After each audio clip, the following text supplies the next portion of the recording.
Hey, are you lazy? Are you a lazy girl? Nobody wants to admit that they're lazy. Nobody even thinks of themselves as lazy, because if you actually took some time to think about it, you would, intrinsically understand that I'm not a lazy person, okay? I have a lot of responsibilities. I have my work, sometimes people have 2 jobs, I have kids, perhaps maybe you have kids or just other responsibilities that you have to take care of outside of work, school, I have homework. I have all these things that I have to do, all these things that are required of me. So no, I'm not lazy because I still show up and do all those things even though I don't want to do them. It's just the part in between that gets murky because I don't really know how to apply myself outside of my expected responsibilities, right? You have a time that you show up to work, and if you are responsible enough to show up to work, or you're responsible enough to keep showing up to school, it's proof that I can accomplish and do the things that are expected of me. But when it comes to my own goals or my own things I have to take care of that I don't want to do, that's the part where I start to believe maybe I'm a little bit lazy on the inside because I don't feel like doing them. That's the problem. I know I have things to do, but after I get home from work, all I want to do is sit and scroll on my phone. All I want to do is hit my Benjamin and scroll on my phone. And there's nothing wrong with that. I think we've all been there. I think we all are there to some degree. But this video isn't about chastising you for not getting your goals done. And this video isn't about, how to magically change who you are and become Superwoman overnight, okay? This is a long, slow, very grueling process of sticking to the things that you want to do despite not wanting to do them or feeling like you would rather do other things. So I first want to start off with a video I saw online recently, and it was Pharrell Williams. He was doing one of those Google's most asked questions where he would just sit and answer them. And I believe one of the questions was phrased like, what is your greatest advice to creatives? And he said in the video, sit down and write your greatest fears, your flaws, your insecurities, right?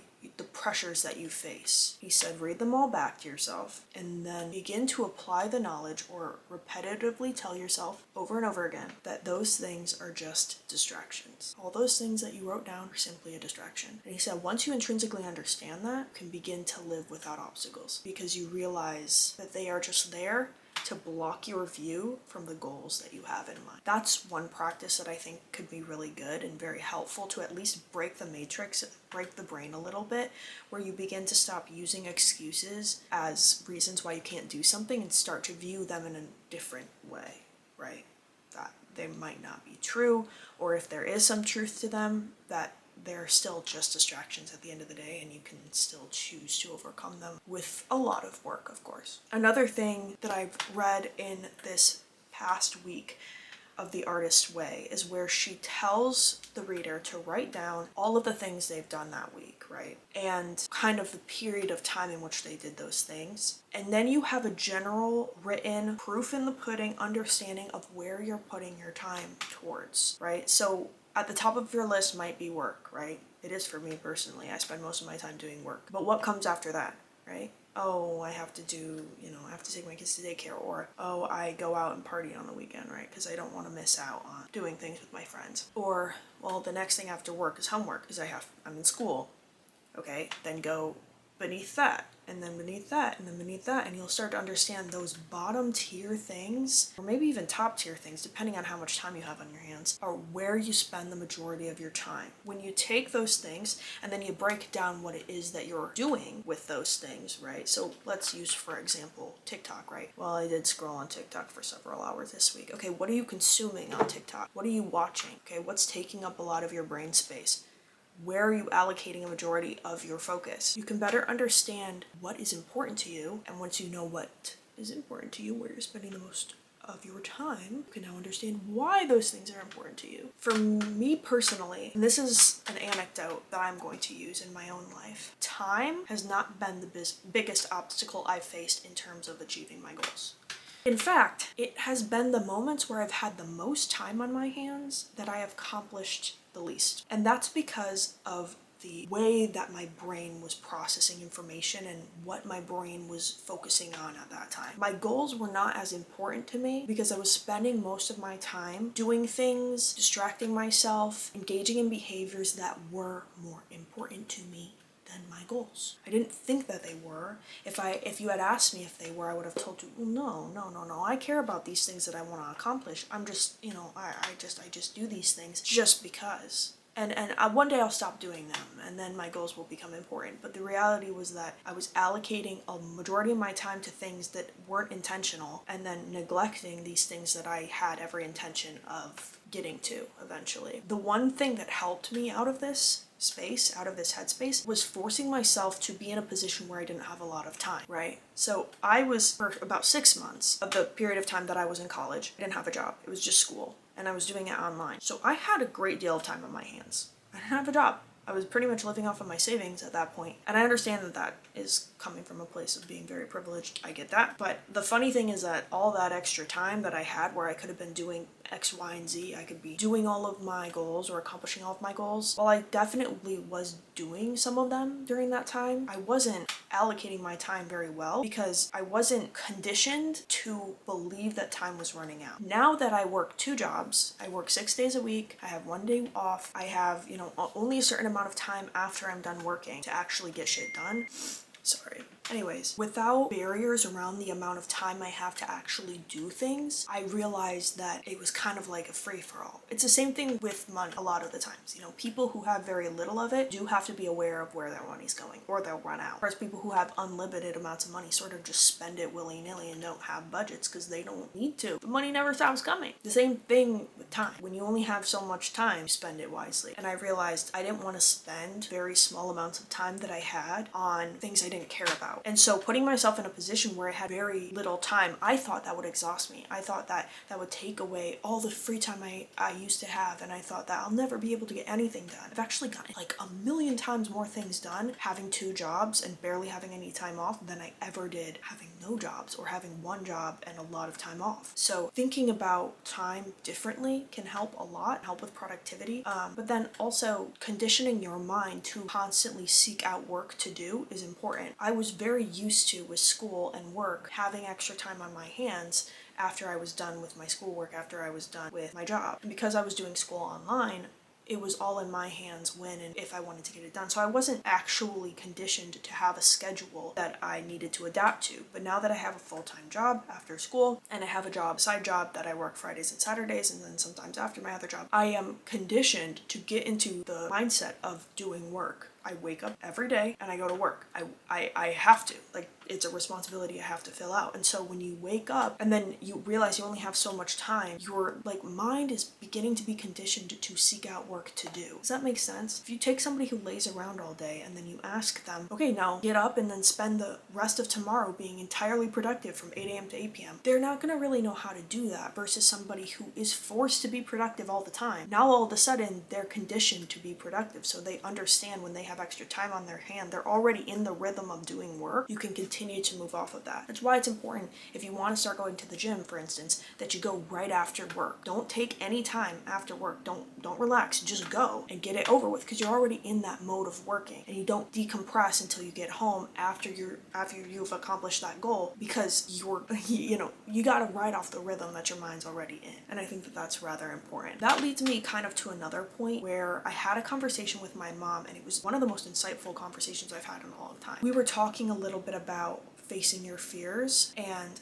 why it is so difficult to get out of the same patterns that you're stuck in. And she said she was having a little bit of a chat with her dad, my grandpa, and he was talking about how he gets really in his head and he has trouble getting out of his mind because his mind will go on mental spirals, and then it'll put him in these weird random situations throughout the day that he wouldn't otherwise be in if he could tone down the rhetoric going on in his mind. My mom said, I'm the same way, Anna is the same way. We have a mind that is never ending. It just keeps going and going and going.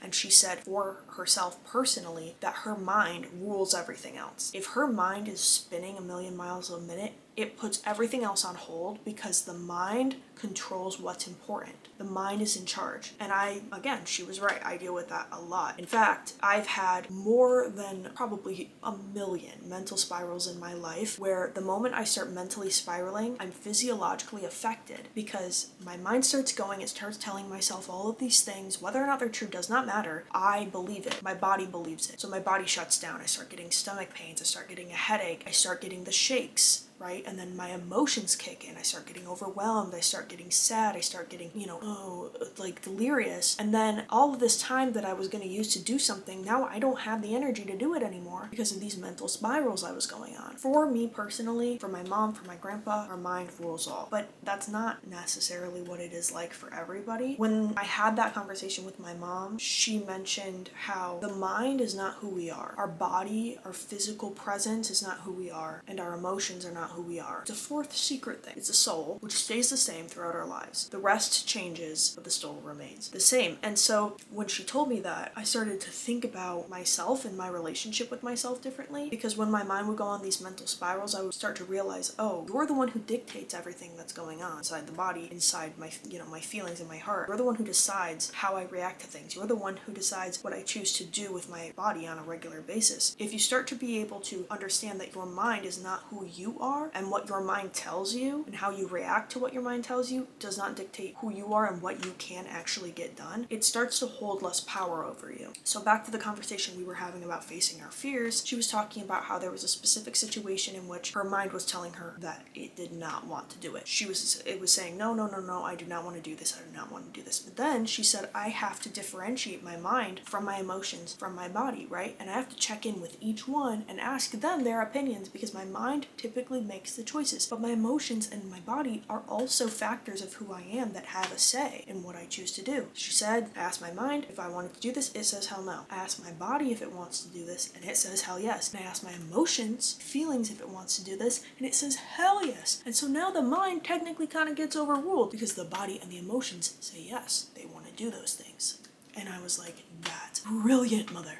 And it's how I've been thinking about things. It's how I've been thinking about action. My relationship with taking action is very, very strained. I think a lot of the time I've made excuses where I'm like, well, I can't take action because I'm so tired, and I'm very wary of spirit, and I can't take action on these things because I can't do it, right? Because my mind tells me that, and it convinces my body through my emotions, through my physiological state, that we cannot do something. We're not strong enough to do it. We don't have the energy. We don't have the drive. We'll do it tomorrow. It's not important. You have to mentally spiral about whatever it is that you're mentally spiraling about all night instead of actually doing anything. And then when I can't mentally spiral about it anymore, I take out my phone and I go on whatever app I'm on at the moment to distract from the pain that I've caused myself from mentally spiraling. When we actually understand that we do this, that this is a pattern that we do, and that our mind is not always correct and not always in charge, we have a lot more power as a whole over our lives, what actions we choose to take. Now, as I have begun to understand this, I've also begun to be more aware that because my mind has always been in charge of everything, my other needs have been neglected. My body isn't in shape because I haven't taken the extra time to go and move it and be in shape, but I still face those barriers. Just because I'm aware of these things right now, because I'm becoming more conscious of the fact that I'm not allowing my body or my emotions to have a say in things, and just because I give them a say in something doesn't change what I actually want to do. For instance, if my mind is like, we don't want to go to the gym today, but my body's like, we need to go, and my emotions are like, we need to go, then my mind is overruled. But my mind is used to being in charge and does not like that other parts of me are trying to have a say. So it can convince itself, and it can convince other parts of itself that we can't go. So what have I done in this situation? Well, I tricked myself. I tricked the mind. I made a bargain with the mind. I said, sir, you're telling me, okay, bear with me here. The mind is telling me you're too tired to go to the gym. My mind is telling my body you're too tired to go to the gym, right? You're too tired, right? You don't feel like it, right? You're too tired. We're too tired. And the body's like, okay, yeah, we are too tired. But then the rational part of you, the part of you that wants to achieve things, your soul says, how about we make a bargain? How about, because we're so tired, we go to sleep and we try to sleep for 15 minutes. Lay down. Go ahead. Put the phone away. Lay down. You have 15 minutes to fall asleep. If you can't fall asleep in 15 minutes though, because the mind's racing, you weren't actually tired, were you? You're awake enough to have mental spirals, so you're awake enough to get your ass to the gym and go do a workout that you don't. And what do you know? It's worked. It's worked. My mind has listened. And every single time I have not wanted to go to the gym, but I've gotten up and did it anyways, thinking I was going to be too tired, think I wasn't going to be able to tough it out. I have done incredibly difficult workouts once I've gotten there and managed to push myself beyond what I even thought was capable. And it's pretty amazing, actually. It's pretty amazing because you realize that all along what you thought was being too tired weren't actually that tired. It was just an excuse you told yourself that you fell for all this time. That's kind of a psychological viewpoint about why we're lazy, why we take the easy way out, because we have excuses and because we believe our excuses are valid. Do some people have valid excuses? Absolutely. But at the end of the day, you really do have to understand that the things you tell yourself that keep you from accomplishing the goals that you want to accomplish, the things that are pulling your soul in this direction, but you're choosing these instead, you have to take accountability for the fact that you are choosing to believe that your excuses are more valid than your dreams. And you're teaching yourself that your excuses are more valid than your dreams. And they're not. They're just not. If your dreams are important enough to you, these excuses will begin to fall away as you prove to yourself through action. And through action, no matter how you feel or what happens in your life, you will begin to realize that you can do these things. And you're capable of doing these things, even though you're afraid and even though you don't feel like it. Another thing I think that's really important is to begin to eliminate the distractions themselves. So about a year ago, I think now it has definitely been a year for certain, I deleted TikTok. I haven't had it since. I've been on the app on my sister's phone once and then my friend's phone once, but other than that, I have not been on TikTok for an entire year. And I will tell you, it has made a drastic difference in my life. It has made a drastic difference in the entertainment I seek out. It's made a drastic difference in my understanding of my consumption of media. It's also taken a huge burden and weight off of my shoulders about what I should be doing, right? Or what I should be accomplishing or achieving, or comparing myself to other people who have the same dreams and goals as I do. I don't think that TikTok is anything other than an echo chamber. It tells you exactly what you want to hear, but sometimes it's not what you needed to hear, even if it's what you sought out. I think that it can be great if you're interested in achieving a certain goal, and so you need some sort of information about where to look for things, what resources that you need to start. Once you have a general idea of what you need to do to start, you need to take it away entirely. Don't even tempt yourself with it. Delete the app, delete the account if you have to. Get it off your phone, get it off your iPad, get it off your Apple Watch, get it off the computer. I don't care where you get it off of. Just remove the temptation, remove the distraction entirely, because you'll force your brain to seek out other mechanisms of entertainment when you're bored. Something I have kept on my phone, periodically I'll delete it, but Instagram I have kept, and then YouTube I've kept on my phone, obviously. But I think those are not and were not crutches for me when it came to distracting myself as much as TikTok was. So getting rid of TikTok has drastically changed the way I think about myself. When I think about achieving my goals, I don't have anyone that I'm comparing myself to because I removed all of those distractions a long time ago and I haven't really kept up with any of them. I don't know what people I used to compare myself to on TikTok are doing because I haven't looked in a long time. On Instagram, I kind of deleted any accounts where anyone would make me feel even a tinge or a slight bit of comparison. I would only follow accounts that would inspire me, and so I got rid of all of that extra noise. And then if Instagram became overwhelming and I was consuming too much or relying on it too much, I deleted that off my phone. And then what do you do when you're bored? What would people do when they were bored before, right? They would fill their time by going outside or talking with friends or reading books because they didn't have a phone to distract them. If you actually stick to the goal of removing your distractions, you will rewire your brain to seek out other means and other forms of, again, entertainment, but then also ways to fill your time. I think a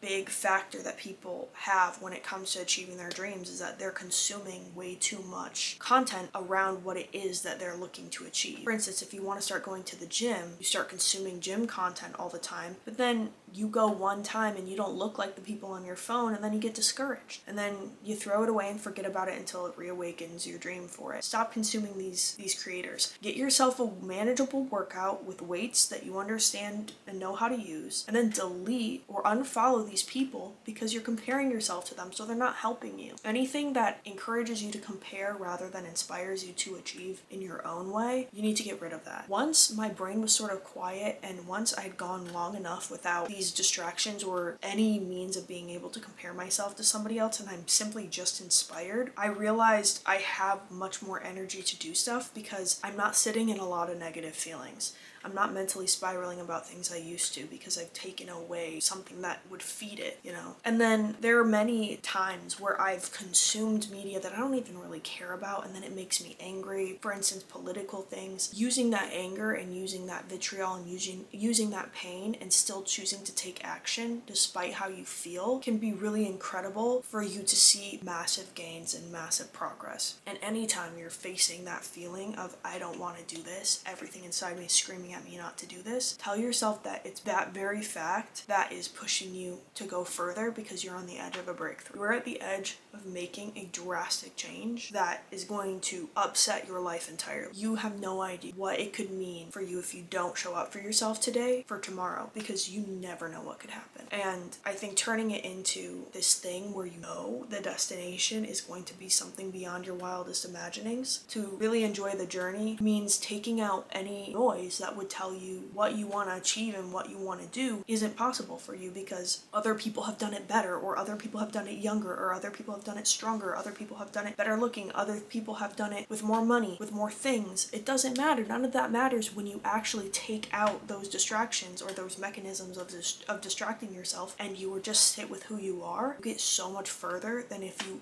over-consume and then under-deliver because you're just starting, feeling like you're not like any of these people who you compare yourself to. I also do want to mention, for instance, right, there are people out there who do have to end something before they begin on this journey. There might be, for instance, a relationship that you're in where you can't even begin to imagine being able to accomplish your goals because you're stuck in this emotional and mental agony, and you can't, how could I wake up tomorrow and how could I change, right? I haven't built good patterns for myself. How can I continue habits, or, you know, how can I start new patterns for myself when I'm already in one that upsets my life, like really upsets my life? There are people who struggle with addiction, right? How am I supposed to go to the gym and run on a treadmill for 30 minutes when I've been smoking a pack of cigarettes every day for 2 years or however long? You know, if that's the reality, you do have to understand that your starting point is a little bit further behind others. But your starting point is not going to be start running on the treadmill every day for 3 miles. Your starting point is going to be quit smoking a pack a day. Instead, try and smoke 3 or 4. And it might make a huge difference for you if you actually follow that for a month. Then you actually start running. Yes, you're going to be further behind somebody who might have started at the same time as you, but it doesn't matter, because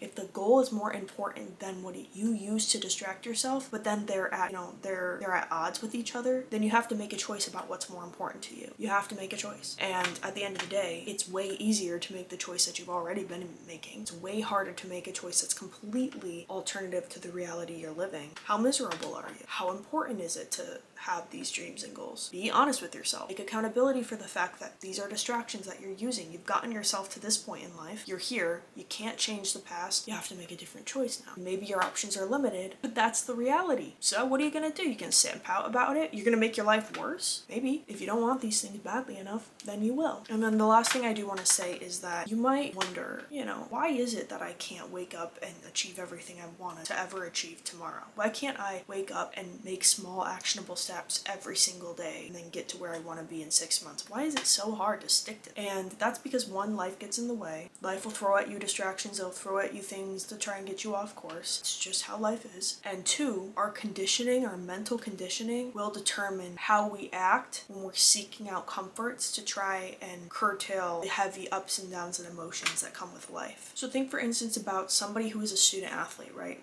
Think about the fact that maybe there's a kid who has grown up and gone to the gym to practice soccer since they were 10 years old. Every morning at 8 a.m. they've gone to the gym. Okay, now they're 18 or they're 19 and they're dealing with a breakup. Okay, they're still gonna show up to the gym at 8 a.m. and practice because that's what they've always been doing. No, nothing that life throws at them is going to change that. There are certainly things that can throw them off course, yes, but if somebody has built a muscle of doing something that's a good habit for themselves from a young age, they're going to fall back on those things when life throws them terrible stuff that they have to deal with. And that is life. There are going to be ups and downs in life. There are going to be things you didn't expect. What are your comforts when those things happen? What do you go to when life throws you things that you didn't expect? Is it food, right? Is it drugs? Is it partying? Is it just laying in bed and consuming media all day long, right? Shutting off your family, your friends? What is it that you use to cope in the lowest moments in your life? That's your habits. That's who you are. It may not be who you want to be, but is who you are. So building the muscle muscle of showing up for yourself every single day and doing positive, good habits, while it's not easy and while you probably will try and fail a million times, if you keep trying, you're building a muscle over time that this is the new reality that you go to in order to seek out what it is that you want instead of this. If you once relied on nicotine to get you through the day and then you quit nicotine and you start, doing different things like chewing gum, just even basic things like that, like breaking a habit, is that when you start to deal with the stressors of everyday life, instead of turning to nicotine, you start chewing gum, you'll find yourself no longer addicted to nicotine, but now you have this gum chewing habit, but at least it's better for you than the nicotine was. It can be the same thing with anything in life, right? If you're dealing with hits to the ego or hits to the pride and all you want to do is curl up in bed and sleep, well, think instead, how can I maybe do the opposite? Go out and move my body, and maybe that will actually solve the problem instead of curling up in a ball and trying to get rid of it that way, which has never worked. I actually take this pain and I use it to my advantage in the gym, and then I work really hard, and then I maybe feel better after a workout. I don't know. It's just an example of a lot of the times the reasons we can't stick with things is because we haven't built up the muscle being able to stick with things. Another great way that you can help become more creative and rely on creative outlets instead of whatever vices or whatever things you used to be able to cover up the pain is doing a program that teaches you how to become more mentally, spiritually, and emotionally prepared to use creative outlets in your day-to-day life. So the Artist Way, which I've been doing, I made a video about it, that teaches you to rely on creative outlets to deal with pain by forcing you to do the morning pages every single morning, writing 3 pages, just random, and an artist day every week. So you set aside time for yourself every single week, no matter what, to do something that you've always wanted to do or get creative. It is teaching you through small, tiny, actionable steps how to build the muscle of relying on yourself and your creative outlets to make things instead of do what you've always done, which maybe is believing that you have to get to this euphoric point in your life and then everything will align. No. What really changes things is taking actionable steps right now, taking small steps and teaching yourself that you can rely on yourself to show up and do things that you don't want to do. So when I talk about this being the lazy girl's guide to productivity, I'm talking about using what you have to your advantage right now. If you work multiple jobs or you're constantly busy, that's a great thing. That means that you're teaching yourself how to get into the habit of doing things. Ride those waves of productivity when they're at their peak, right? Take that opportunity, even if you don't feel like it, do things anyways. If you're somebody who has a lot of time on your hands, make less time because you'll start to realize the importance of that time. If you're somebody who feels naturally lazy like me, understand whether you're somebody who exists more in your head or in your body or more in your emotions and your heart. What is ruling how you live? Is it your mind, your body, or your heart? And if it's your mind and it's constantly telling you not to do things or to take too much time to ruminate and not enough time to do action, maybe let your body take over. Maybe let your heart take over and tell you what it needs from you instead of letting your mind rule everything. And if you're the type of girl who's always going off of how you feel, find a different outlet. Text your ex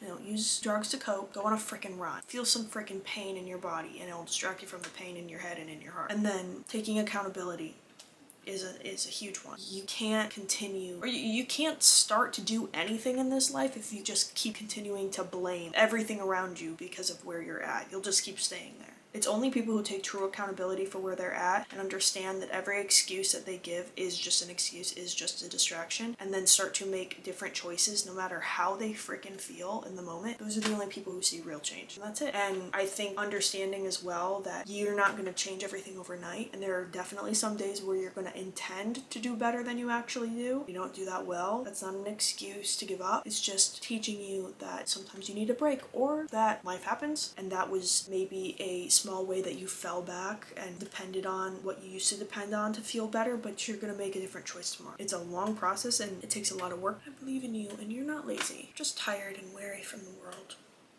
You just need a little kick in the ass. I love ya. Have a good night. Peace.